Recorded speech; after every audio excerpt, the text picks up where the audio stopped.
यीशु सहाय, यीशु इलोही। हमारे पिता परमेश्वर का बहुत बहुत धन्यवाद एक और नई सुबह के लिए, और साथ साथ बहुत बहुत धन्यवाद आपसे होने वाली इस एक और मुलाकात के लिए। लूका रचित सुसमाचार 5 अध्याय के 5 पद में ऐसा लिखा है, हे स्वामी, हमने सारी रात मेहनत की और कुछ नहीं पकड़ा, तो भी तेरे कहने से मैं जाल डालूंगा। यहां ये बात संत पतरस कह रहे हैं और यीशु मसीह से कह रहे हैं कि पिछली रात को उन्होंने बहुत मेहनत की है, लेकिन हासिल कुछ नहीं हुआ। बहुत मेहनत मछली पकड़ने के लिए की गई है, जो उनकी जीविका है, लेकिन हासिल कुछ नहीं हुआ। मेरे प्रियो, कभी कभी ऐसा होता है कि बहुत सारी मेहनत और बहुत सारी कोशिश करने के बाद भी हम असफल हो जाते हैं। तो देखें ये सब कुछ यहां पर क्या हो रहा है। तो हम पढ़ेंगे लूका रचित सुसमाचार 5वां अध्याय उसके पहले पद से। जब भीड़ परमेश्वर का वचन सुनने के लिए उस पर गिरी पड़ती थी, जब भीड़ प्रभु यीशु मसीह का वचन सुनने के लिए उस पर यानी यीशु मसीह पर गिरी पड़ती थी। यहां पर एक बहुत बड़ी भीड़ का जिक्र है, और इस कदर बड़ी भीड़ है कि यीशु मसीह पर गिरी पड़ रही है। वो यीशु मसीह के द्वारा किए गए आश्चर्य कर्मों को देखते थे। यीशु मसीह इस भीड़ को खाना भी खिलाते थे। प्रभु यीशु मसीह इस भीड़ को शिक्षा भी देते थे। बहुत बड़ी भीड़ है, लेकिन मुझे बड़ा दुख है कि थोड़े ही दिनों के बाद ये ही बड़ी भीड़ दूसरे लोगों के उस उकसाने पर चिल्ला चिल्ला कर प्रभु यीशु मसीह के लिए मांग करेगी कि इसे क्रूस पर चढ़ा दो। तो बहुत बड़ी भीड़ होने इससे कोई मतलब नहीं। मतलब तो इस बात से है कि वास्तव में वो लोग कौन हैं जो आपके साथ हैं। क्योंकि वचन ऐसा कहता है कि बुलाए हुए तो बहुत है, लेकिन चुने हुए थोड़े हैं। आगे बढ़े। और वह गन्नेसरत की झील के किनारे पर खड़ा था। ये वाक्य गन्नेसरत की झील का है, और यीशु मसीह झील के किनारे खड़ा है। तो ऐसा हुआ हाँ कि उसने झील के किनारे हाँ 2 नावें लगी हुई देखी, झील के किनारे पर 2 नाव खड़ी हुई हैं जी। और मछुए उन पर से उतरकर हाँ, जाल धो रहे थे। जो मछुए हैं उन नावों पर से उतरकर अपने जालों को धो रहे थे। क्योंकि हमने अभी देखा कि सारी रात मेहनत की है और कुछ भी नहीं मिला है, इसलिए ये एक निराशा की सुबह है। ये एक फल ना पाने वाली सुबह है, और जाल इसलिए धो रहे हैं कि कुछ कीचड़ लग आई है, कुछ पत्ते हैं, कुछ घास फूस है, मछली एक भी नहीं मिली है। और मछुए इस पर नाव के ऊपर अपने जालों को धो रहे हैं जी। उन नावों में से एक पर हाँ, जो शमौन की थी, यहाँ पे जो 2 नाव है उसमें से एक नाव के बारे में लिखा है कि वो शमौन यानी शमौन पतरस की है। दूसरी नाव किसकी है हमें नहीं मालूम जी। चढ़कर उसने उससे विनती की। तो यीशु मसीह ने शमौन पतरस की नाव को चुना। मेरे प्रियो, मैं आपकी जानकारी के लिए बता दूं कि इस समय ना तो पतरस यीशु मसीह जी को जानते हैं और ना यीशु मसीह जी पतरस को जानते हैं। ये दोनों अनभिज्ञ हैं, क्योंकि मत्ती और मरकुस में प्रभु यीशु मसीह की प्रथम शिष्यों की बुलाहट फर्क है, और यूहन्ना रचित सुसमाचार में शिष्यों की प्रथम बुलाहट अलग है, और लूका रचित सुसमाचार में प्रथम बुलाहट अलग है। अभी ये दोनों एक दूसरे को जानते नहीं हैं, लेकिन फिर भी यीशु मसीह ने पतरस की नाव को चुना कि उसके ऊपर बैठ जाए। क्यों? पतरस की नाव को क्यों नहीं चुना? क्यों चुना? दूसरी नाव को क्यों नहीं चुना? मेरे प्रियो, पतरस की नाव को इसलिए चुना गया है कि आज पतरस के जीवन में काम होने वाला है। आज पतरस प्रभु यीशु मसीह पर विश्वास करने वाला है। आज पतरस प्रभु यीशु मसीह के अनुग्रह को पाने वाला है। चुनाव करना हमारे परमेश्वर का काम है। परमेश्वर ने बहुत सारी जातियां दी, लेकिन परमेश्वर ने केवल इजरायली जाति को चुन लिया।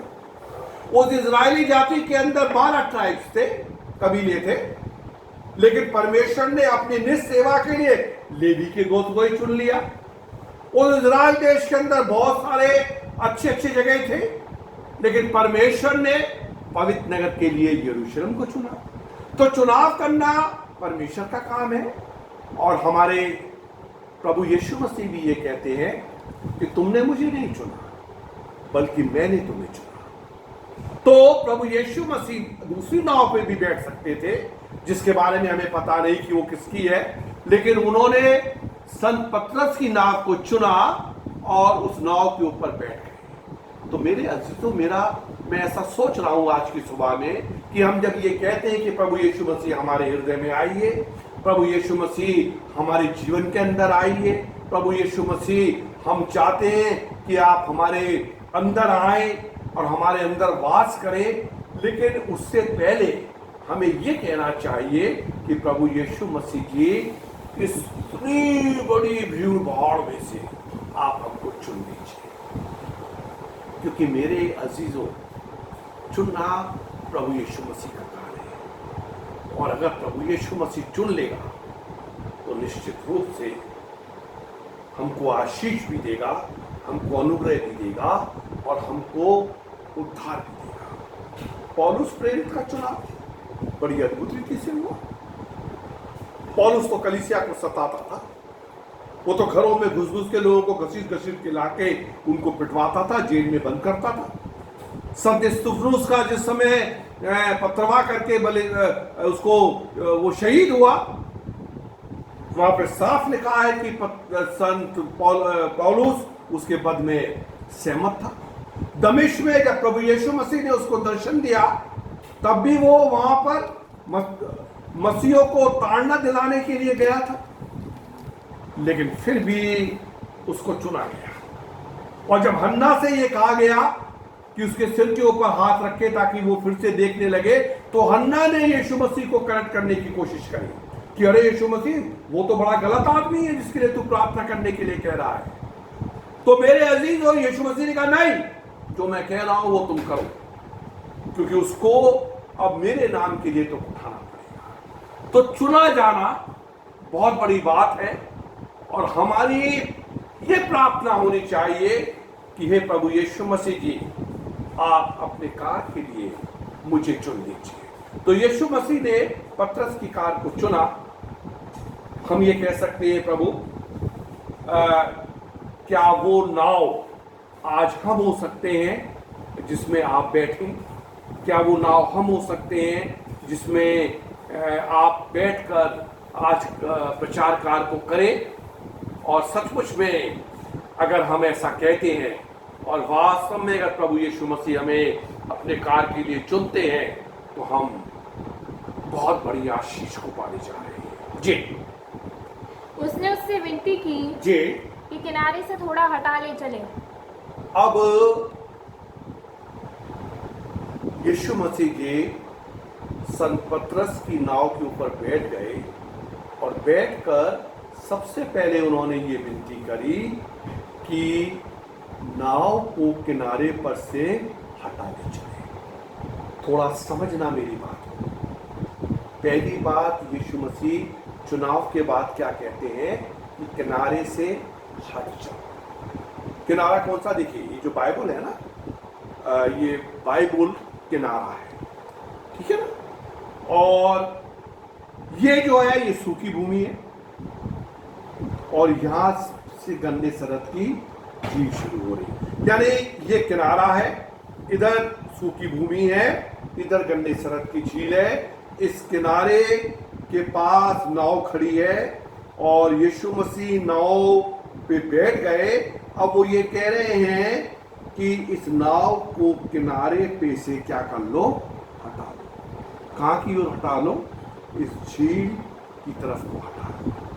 किनारे से हट जाना बहुत बड़ी बात है। इस बात को बहुत अच्छे से समझने की कोशिश करिए। अब ये समझिए कि ये किनारा है और इधर जो है ये सांसारिक संसार है जिसका सरदार शैतान है। समझना मेरी बात। और किनारे के इधर ये आत्मिक संसार है जिसका सरदार हमारा प्रभु यीशु मसीह है। और ये किनारा, तो यहां पे जो सांसारिक संसार है, यहां पर झूठ है, यहां पर चोरी है, यहां पर व्यभिचार है, यहां पर बुराई है, यहां पर निंदा है, यहां पर परस्त्रीगमन है और दुनिया भर की बुराई यहां पर है। ये किनारा है, ये आत्मिक संसार है। अब यहां पर वचन अध्ययन है, प्रार्थना है, विश्वास है, नम्रता है, दीनता है, संयम है, धैर्य है, धीरज है और हमारा प्रभु यीशु मसीह है। और ये किनारा है। अब किनारे पे अगर हम रहते हैं तो ये अच्छी बात नहीं है। प्रभु यीशु मसीह पहला इंस्ट्रक्शन ये देता है कि किनारे से हट जाओ। क्यों? किनारे पे रहने वाले मसीहों से शैतान बहुत खुश रहता है। मैं यहां पर किनारे पर हूं। संडे का दिन आया, मैंने बताया आपको, ये सांसारिक संसार है शैतान का, ये आत्मिक संसार है प्रभु यीशु मसीह का।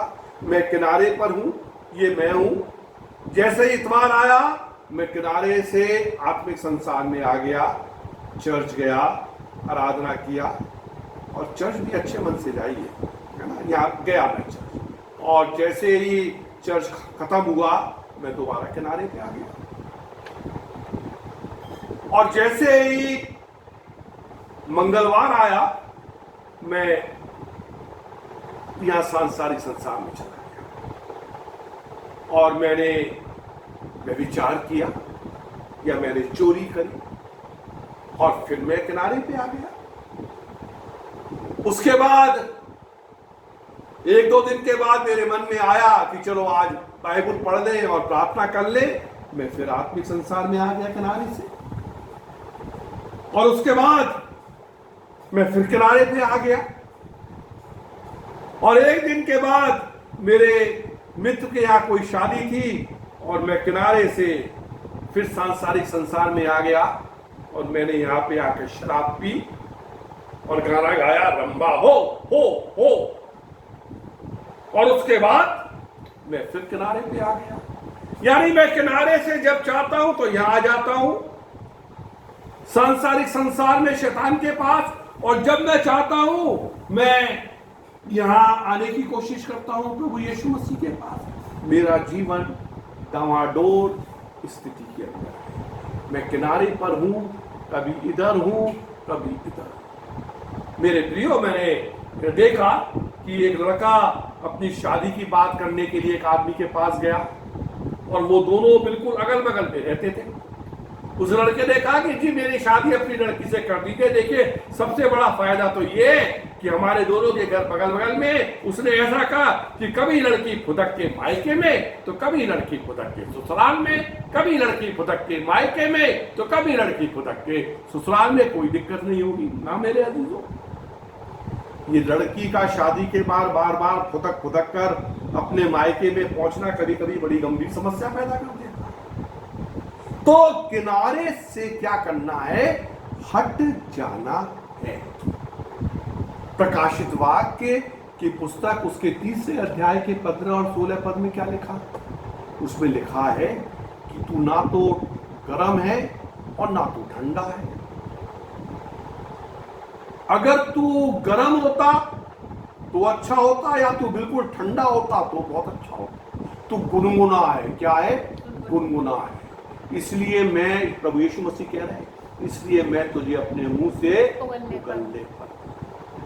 मैंने इस वचन पे बड़ा मनन किया। देखिए, बहुत गर्म मुंह में होगा तो हम नहीं ले पाएंगे गर्म, इतना गर्म है, अरे नहीं पी सकते, नहीं मुंह में रख सकते। बहुत चिल्ड हो तो भी अरे नहीं भाई, सहा नहीं जा रहा। गुनगुना तो हम मुंह में रख सकते हैं, लेकिन नहीं मेरे प्रियो, यीशु मसीह ये कह रहे हैं गुनगुना है, इसलिए मैं तुझे अपने मुंह से उगलने पर हूं। हाँ, या तो तू बहुत गर्म हो जा यार, बिल्कुल मेरे पास आत्मिक संसार के अंदर, और एकदम तपा रहे, गर्म रहे, और नहीं तो तू शैतान के पास रहे और ठंडा रहे। तू जो गुनगुना है ना, गुनगुना मतलब बीच का मतलब तू जो किनारे पे है ना, ये मुझे पसंद नहीं है।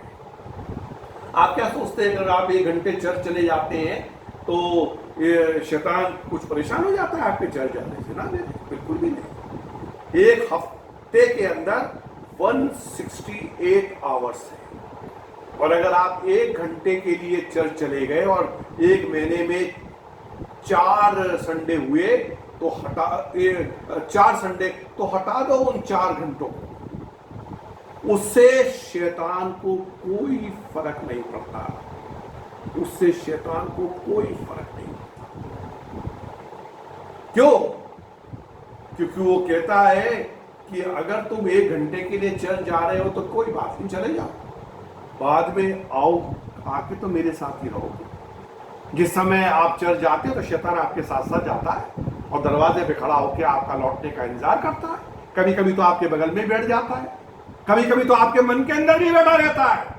जब आप बार बार घड़ी को देखते रहते हैं, जब आप प्रचार के दौरान है करके जमाइयां लेते हैं, जब आप प्रचार के दौरान अंगड़ाइयां लेते हैं, जब आप ये देखते हैं अपने पादरी साहब की तरफ, कह रहे ये तो बोलते ही चले जा रहे हैं। हाँ, वो शैतान आपको भरमाता रहता है, आपके विचारों में रहता है। चर्च के बाद क्या करेंगे, चर्च के बाद कहां जाएंगे, क्या पकाएंगे, क्या खाएंगे, आप ठीक से चर्च में भी नहीं बैठ पा रहे। मेरे प्रियो, मेरा आपसे हाथ जोड़ के निवेदन है, अगर इस तरह की आराधना करने के लिए आप चर्च जाते हो तो आप चर्च मत जाया करें। एक सिस्टर जी हमारे चर्च में आके बैठी, बार बार घड़ी देखती रही, ना तो आखिरी प्रार्थना में खड़ी हो रही है, ना गीत गाने में खड़ी हो रही है। हमने अपने मन में सोचा कि आज सिस्टर जी की तो बहुत तबीयत खराब है, बेचारी इतनी तबीयत खराब में भी ये चर्च आ गई। पर हमारा सोचना गलत था। जैसे ही चर्च खत्म हुआ, हमने देखा कि सिस्टर जी बाहर जाके तो बहुत जोर से उछल उछल की बातें कर रही है। तो चर्च में तो ऐसे बैठे जैसे पता नहीं क्या परेशानी हो गई, कितना दुख हो गया, और चर्च खत्म होते ही आप चहक रहे हैं। मेरे प्रियो, किनारे पे रहने वाले मसीहों से शैतान बहुत कुछ करता है। तो किनारे से क्या करिए, हट जाइए, किनारे से बिल्कुल हट। एक छोटा सा बच्चा है और उसको उसकी माँ ने छोड़ रखा जमीन पे। थोड़ी देर में माँ आई तो देखा कि उसने क्रीम की बोतल खोल के अपने सारे बदन के ऊपर क्या रखा, क्रीम को लगा रखा था। उसकी माँ ने सब कुछ साफ वाफ किया, क्रीम की बोतल फिर वहीं छोड़ दी। थोड़ी देर में फिर आई, बच्चे ने देखा फिर क्रीम लगा रखी है। उस माँ ने उस क्रीम की बोतल को ऊपर रख दिया उस बच्चे से दूर। अब वो बच्चा क्रीम नहीं लगा पा रहा है। मेरे प्रियो, आप अगर किनारे पे हैं, यहां पे आपका किराए का मकान है और यहीं पे शराब की दुकान है, तो हो सकता है कि आप यहां तक पहुंच जाए। इसलिए आप उस जगह को दूर कर दीजिए। भाई, या तो आप अपने चेयरमैन से कह के शराब की दुकान को वहां से हटवा दीजिए, और नहीं तो आप वहां से हट जाइए। क्यों? जब आपने प्रभु यीशु मसीह को पहन लिया, प्रभु यीशु मसीह के विश्वासी, तो किनारे पर से हट जाइए, बिल्कुल वहां से दूर हो जाइए। कोई समझौता मत करिए, बपतिस्मा लीजिए, यीशु मसीह के दृढ़ गवाह बन जाइए। बचपन में मेरा बेटा एक गेम खेलता था जिसका नाम था मैरियो। और मारियो भगता चला जाता है और बहुत सारे पुल आते हैं, उनको पार करता है। कभी वो एंड तक नहीं पहुंचा, पर ऐसा बताते हैं कि एंड में एक राजकुमारी थी जो दरवाजे को खोलकर एक माला मारियो को पहनाती है जब वो अपनी दौड़ को कंप्लीट कर जाता है। और जिस समय मारियो दौड़ता था उसके पीछे वाले पुल क्या हो जाते थे, टूट जाते थे। मेरे अजीजों, आपकी भी ये मसीह दौड़ ऐसी है। आपके पीछे वाले जो पुल है ना, उनको तोड़ते जाइए ताकि आपको पीछे संसार में लौटना ना पड़े। और जब आप बिल्कुल निशाने पे पहुंचेंगे तो वह राजकुमारी तो हार लेकर आपका इंतजार नहीं कर रही है, लेकिन इस मसीह दौड़ के कंप्लीट होने पर आपका प्रभु यीशु मसीह अपने दोनों हाथों को पसार कर आपके लिए ताली बजाकर आपका स्वागत करने के लिए तैयार खड़ा है कि हे मेरे बेटे, हे मेरी बेटी, तूने अच्छी दौड़ दौड़ी, आ मेरे इन अनंत बाहों के अंदर तू विश्राम को आ। मेरे प्रियो, रोमियो की पत्री उसके 13 अध्याय के 14 पद में लिखा है, वरन ये प्रभु यीशु मसीह को पहन लो और शरीर की अभिलाषाओं को पूरा करने का उपाय मत करो। तो क्या करिए? सबसे पहली बात यीशु मसीह ने कहा है कि किनारे से हट जाओ। आगे पढ़ेंगे बेटे। तब वह बैठकर लोगों को नाव पर से उपदेश देने लगा। अब वो बैठकर लोगों को नाव में से उपदेश देने लगा। यीशु मसीह आया, चुनाव किया नाव का, नाव में बैठा, पहला इंस्ट्रक्शन दिया किनारे से हटा लो। उसके बाद उसने प्रभु यीशु मसीह ने लोगों से बातचीत किया। आगे पढ़िए।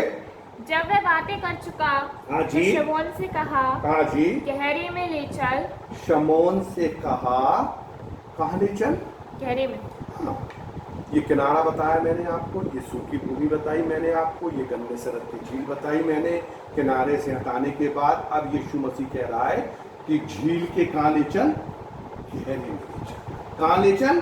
गहरे में ले चल। हाँ, देखिए ये सूखी भूमि है, किनारा है, गन्ने सरत की झील है, ये शैतान का राज्य है, ये किनारा है, ये प्रभु यीशु मसीह का राज्य है।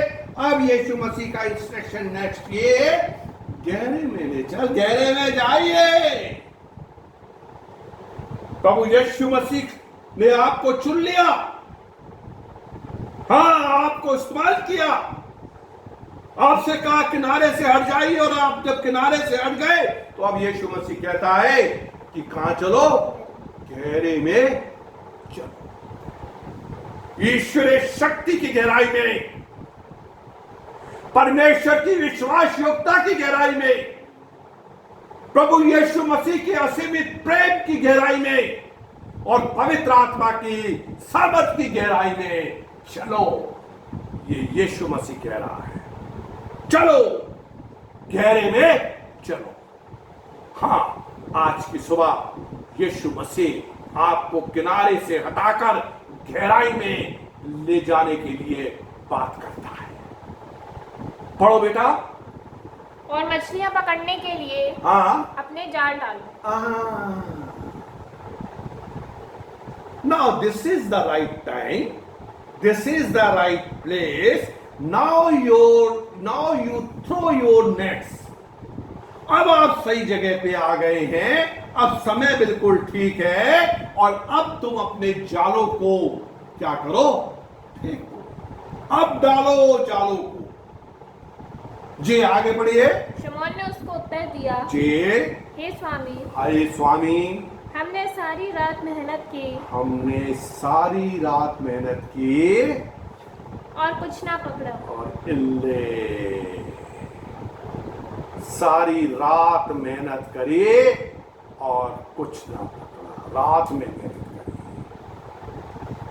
मेरे प्रियो, रात में तो यीशु मसीह था ही नहीं वहां। करते रहो मेरा, कुछ नहीं मिलेगा। यीशु मसीह तो सुबह सुबह आया है। रात को शैतान का साम्राज्य, अंधकार। प्रभु यीशु मसीह ज्योति है ना? वो ज्योति है। वो कहता है कि मैं जगत की ज्योति हूं। वो सुबह सुबह उजाले में आया है ना? सारी रात मेहनत करी, सारी जिंदगी मेहनत करी, एग्जाम दिया, पास होना चाहा, फेल हो गए, नौकरी की पर कर नहीं पाए, बिजनेस किया, नुकसान उठाया। हमने जो भी काम करना चाहा उसमें हमें सफलता नहीं मिली। प्रार्थना किया, चंगाई नहीं मिली। प्रभु यीशु मसीह के लिए सेवा करना चाहा, सफलता नहीं मिली। क्यों? क्योंकि यीशु मसीह तो तुम्हारे साथ ही नहीं था। करते रहो मेहनत, इल्ले कुछ नहीं मिलेगा। क्योंकि यूहन्ना रचित सुसमाचार 15 अध्याय के 5 पद में यीशु मसीह ने साफ साफ कहा है कि मुझसे अलग होकर तुम कुछ भी नहीं कर सकते। मुझसे अलग होकर तुम कुछ भी नहीं कर सकते। पहले मेरा साथ लो। नौकरी पे पहुंच गए, क्या मुझसे प्रार्थना करके गए? एग्जाम दिया तो क्या मुझसे प्रार्थना किया? नीति वचन में लिखा है, घोड़ा तो युद्ध के लिए तैयार है, परंतु जय यहोवा की ओर से मिलती है। घोड़ा तो तैयार कर लिया तुमने युद्ध के लिए, लेकिन जय कैसे मिलेगी? जय तो परमेश्वर देगा, जय तो प्रभु यीशु मसीह देगा। करते रहो मेहनत। वो कह रहा है हमने सारी रात मेहनत करे पर कुछ नहीं पकड़ा। लेकिन एक बात बड़ी प्यारी कहता है। क्या कहता है? तो भी तेरे कहने से, तो भी, फिर भी, तो भी तेरे कहने से जाल डालूंगा। मेरे प्रियो, जिस समय यीशु मसीह की संग पतरस से बातचीत हो रही है ना, तो दोनों एक दूसरे की आंखों में देख रहे हैं। और यीशु मसीह की आंखें हैं ना, मैं ऐसा सोचता हूँ बड़ी प्रभावशाली आंखें हैं। यीशु मसीह की आंखों में अंदर एक ज्योति है। यीशु मसीह की आंखों में एक आज्ञा है। यीशु मसीह की आंखों के अंदर एक आदेश है। यीशु मसीह की आंखों में एक अट्रैक्शन है। यीशु मसीह की आंखों में एक सम्मोहन है। नाइन नगर की विधवा का बेटा मर गया। पति पहले मर चुका है, बेटा अब मर गया है और अब तो कोई साधन नहीं आ। अब वो माँ बिलक बिलक के चिल्ला चिल्ला के रो रही है, अपने सर को दीवार में मार मार के रो रही है। और यीशु मसीह जब आया, यीशु मसीह को तरस आया। वो अर्थी उठने का समय, सबसे ज्यादा विलाप उसी समय होता है किसी भी मृत्यु के घर में, जिस समय डेड बॉडी को उठाया जाता है। अरे कहां ले जा रहे हो? सारे घर के लोग उस समय चिल्ला चिल्ला के रोते हैं। उसकी माँ चिल्ला चिल्ला के रो रही थी। यीशु मसीह ने जो सबसे पहली बात, या मैं कहूंगा जो केवल एक ही बात कही उस औरत से, वो ये कही, don't cry, don't cry, don't cry. प्रभु यीशु मसीह ने उस औरत से कहा, मत रो। मेरे अजीजों, कैसी मूर्खतापूर्ण बात है ये। जिस विधवा का इकलौता बेटा मर गया, क्या वो रोएगी नहीं? अरे वो तो चिल्ला चिल्ला के रोएगी। लेकिन यीशु मसीह चाह रहे थे वहां पे वो मौजा करना, वो आश्चर्य काम करना, वो सामर्थ का काम करना, उस बेटे को जिंदा करना। और जब तक वो स्त्री चुप नहीं होगी, यीशु मसीह वो काम नहीं कर पाएंगे। हाँ, रोते मत रहो, ओ वी ऊ, अरे हमारी तो नैया डूब गई। अरे हमेशा रोते रहते हो, हर काम के अंदर रोते रहते हो। हम मर गए, हम मिट गए, हम बर्बाद हो गए। नहीं। फिलिपियों की पत्री 4 अध्याय के 4 पद में संत पौलुस कहते हैं, प्रभु में सदा आनंदित रहो। मैं तुमसे फिर कहता हूं, आनंदित रहो, खुश रहो, खुश रहो, रो मत। जे बीमार, वो बीमार, रोते, अरे क्या रो, ये नहीं है, वो नहीं है, क्यों रोते हो? यीशु मसीह ने कहा, डोंट क्राई। और जैसे इस स्त्री ने यीशु मसीह की आंखों में देखा, मैं ये सोचता हूं, उस तेजस्वी आंखों को देखकर उस स्त्री ने जैसे ही रोना बंद किया, प्रभु यीशु मसीह ने आश्चर्य काम कर दिया। मेरे प्रियो, मत्ती और मरकुस के हिसाब से प्रथम चेलों की बुलाहट में जब पतरस और अंद्रयास मछली पकड़ रहे थे और यीशु मसीह गया और उन्होंने कहा, हे, और जैसे उन्होंने उसकी तरफ देखा कि मेरे पीछे आ जाओ, वो दोनों के दोनों अपने काम को छोड़ के उसके पीछे आ गए। और चलो मैंने कहा, थोड़ी और आगे चलने पर जब्दी के दोनों पुत्र याकूब और यूहन्ना अपने जालों को सुधार रहे थे और यीशु मसीह ने कहा, हे, और जैसे ही उन्होंने देखा, मेरे पीछे आ जाओ। और वो भी अपने वचन में लिखा है कि जब्दी के पुत्रों ने, यानी याकूब ने और यूहन्ना ने, अपने पिता को और अपने पिता के मजदूरों को और नाव को और जालों को सबको 1 सेकंड के अंदर छोड़ दिया और यीशु मसीह के पीछे आ गए। कैसे ये आ जाते थे लोग उसके पीछे, कैसे ये सम्मोहन हो जाता था। आप चले जाओ किसी सब्जी वाले और फल वाले का कोई ठेला लगाओ और उससे कहना कि हे, और जब वो फल वाला आपकी तरफ देखे उससे कहना आ जाओ मेरे पीछे, देखे वो आता है तुम्हारे पीछे क्यों नहीं आता। नहीं मेरे प्रियो, ये यीशु मसीह का सम्मोहन था। तो जिस समय यीशु मसीह जी संत पतरस से बात कर रहे हैं, पतरस ने ये तो कहा कि मैंने सारी रात मेहनत की और कुछ ना पकड़ा, लेकिन साथ में एक विश्वास है, उस तेजस्वी आंखों को देखकर एक विश्वास है कि ये जो मेरे सामने खड़ा है ये कोई साधारण पुरुष नहीं है, ये कोई ऐसा ही चलता फिरता मनुष्य नहीं है, ये जिसने अभी प्रचार किया है, जो मेरी नाव में बैठा है, ये कोई अद्वितीय मनुष्य है। तो भी तेरे कहने से मैं जाल डालूंगा। आगे पढ़िए। जब उन्होंने ऐसा किया हालेलुया, तो बहुत मछलियां घेर लाए हालेलुया, और उनके जाल फटने लगे। हालेलुया। इस पर उन्होंने हाल- अपने साथियों को हाँ, जो दूसरी नाव पर थे हाँ, संकेत किया हाँ, कि आकर हमारी सहायता करो। हाँ, सारी रात मेहनत करी ले,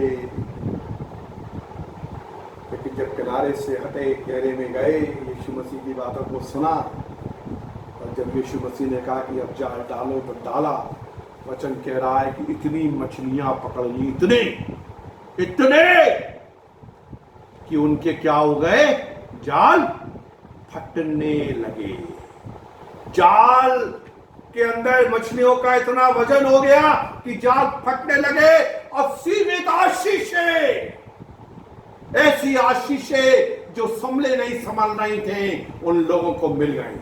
तो क्या हुआ ये, उन्होंने दूर नाव पर हाथ से संकेत करके अपने साथियों को क्या किया, बुलाया कि आओ हमारी मदद करो, ये आशीषें हमसे संभाले नहीं जा रही, तुम भी हमारी आशीष में क्या हो जाओ, भागी हो जाओ। मेरे प्रियो, जब आप प्रभु यीशु मसीह से आशीषित हो जाएं तो संतुष्ट होकर मत बैठो। आपने उद्धार पा लिया, बड़ी अच्छी बात है, चुप होकर घर में बैठ जाओगे तो आप स्वार्थी नहीं। जो उद्धार आपने आपको मालूम है कि उद्धार पाने के बाद आप सोने की सड़कों पे चलोगे और मोतियों के गेट वाले घर के अंदर रहोगे, जहाँ की शेरपना भी प्रीशियस स्टोन से बनाई गई है। What about your neighbour? अरे वो पड़ोसी जब आपका पैर टूट गया था, वो घर में आके आपके लिए सामान ला लेके आता था। वो आपका मित्र, जब सर्कस लगता है आप उसके साथ सर्कस पे जाते, पिकनिक पे जाते, आपको मालूम है कि आप तो परमेश्वर के राज में जाएंगे, लेकिन वो नहीं जा पाएगा। क्यों? क्योंकि आपने उसको ये बताया नहीं। क्रिसमस का केक तो आप उसको खिलाते हो और उसके दिवाली पे मिठाई आप खा लेते हो, लेकिन जब क्रिसमस का केक खिलाते हो तो क्या उसको ये बताते हो कि आज दाऊद के शहर में तुम्हारे लिए एक उद्धारकर्ता जन्मा है और यही प्रभु यीशु मसीह है। आप तो स्वर्ग के राज में जाओगे, आपके मित्र का क्या होगा, वो कहां जाएगा? तो जब आशीषें मिली तो दूसरे लोगों को बुलाया, इन आशीषों को हमारे साथ समेट लो। आगे बढ़ जाओ बेटा। और उन्होंने आकर दोनों नावें यहाँ तक भर ली हालेलुया कि वे डूबने लगी। दोनों नाव, पहले तो जाल फट रहे थे, अब दो नाव के अंदर मछलियां भर ली और इतना वजन हो गया कि नाव क्या करने लगी, डूबने लगेंगी। मेरे अजीजों, इतने आशीष मिलेंगे जो आपसे संभले नहीं संभलेंगे। जी हाँ। ये देखकर शमौन पतरस यीशु के पांव पर गिरा और कहा, हाँ, हे प्रभु, हाँ, मेरे पास से जाओ। हे प्रभु मेरे पास से जाओ। अरे इतना बड़ा आश्चर्यक्रम हो गया जिसकी वजह से हो गया, उससे कह रहा है कि तू मेरे पास से जा। है? वो गिरासेनियों के प्रदेश के अंदर वो सेना जिस मनुष्य में समाई थी, है ना, वहां पे वो उसने दुष्ट आत्माओं को निकाल दिया, वहां के लोगों ने भी प्रभु यीशु मसीह से आकर यही कहा कि हमारे सेवारों से निकल जा। अरे संत पतरस के सामने इतना बड़ा आश्चर्य हुआ, पर संत पतरस ये कह रहे हैं कि मेरे पास से क्या हो जा, चला जा। क्यों? क्योंकि यूहन्ना रचित सुसमाचार 3 अध्याय के 20 पद के अंदर और 21 पद के अंदर ऐसा बयान है कि प्रभु यीशु मसीह ज्योति है, और जब हम ज्योति के निकट आते हैं ना, तो अगर हम पापी हैं तो हमारे पाप प्रकट हो जाते हैं, और यदि हम धर्मी हैं तो हमारी धार्मिकता प्रकट हो जाती है। यीशु मसीह की प्रेजेंस के अंदर, उसके संपर्क में पतरस को ये रियलाइजेशन हुआ कि मैं कौन हूं। इसलिए उसने यीशु मसीह से आग्रह कहा कि मैं तेरे योग्य नहीं प्रभु, भैया ये तूने कमाल करवा दिया, लेकिन तू मेरे पास से चला जा। तो क्या यीशु मसीह उसके पास से चले गए? यीशु मसीह ने ये कहा कि भले चंगों को वैद्य की आवश्यकता नहीं होती, हाँ, वैद्य बीमारों के लिए। यीशु मसीह ने कहा कि मैं धर्मियों को नहीं बल्कि पापियों को बचाने के लिए आया।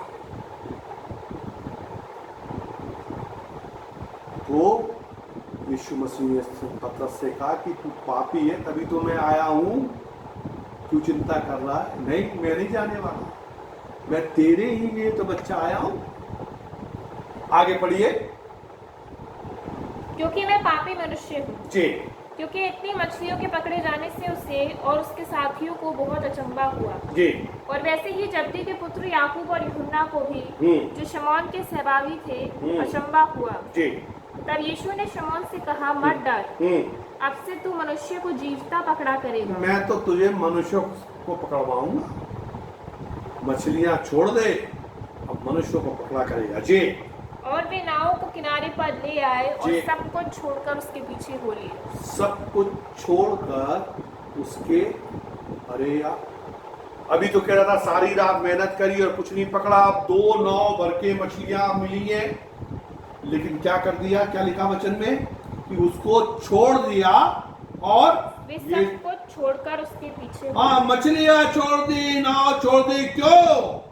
क्योंकि अब तो मछलियों को पकड़वाने वाला क्या, बल्कि मनुष्यों को पकड़वाने वाला हमको मिल गया। सब कुछ छोड़ दिया, सब कुछ छोड़ दिया। और मेरे प्रियो, आज के वचन पे मनन कीजिए। क्या सबसे पहले आपकी ये प्रार्थना हो कि प्रभु यीशु मसीह मुझे वो पात्र बनाइए जो आपकी सेवा के लिए इस्तेमाल कर सके, मुझे चुन लीजिए। और जब यीशु मसीह आकर आपको चुनते हैं, आप वो नाव बनिए जिसमें यीशु मसीह सवार हो सके। और जब ये ऐसा होता है तो यीशु मसीह पहली बात आपसे ये कहते हैं कि किनारे से हट जाओ। और जब आप किनारे से हटते हैं तब यीशु मसीह आपको शिक्षा देता है। किनारे से हटने के बाद आपसे बात करता है,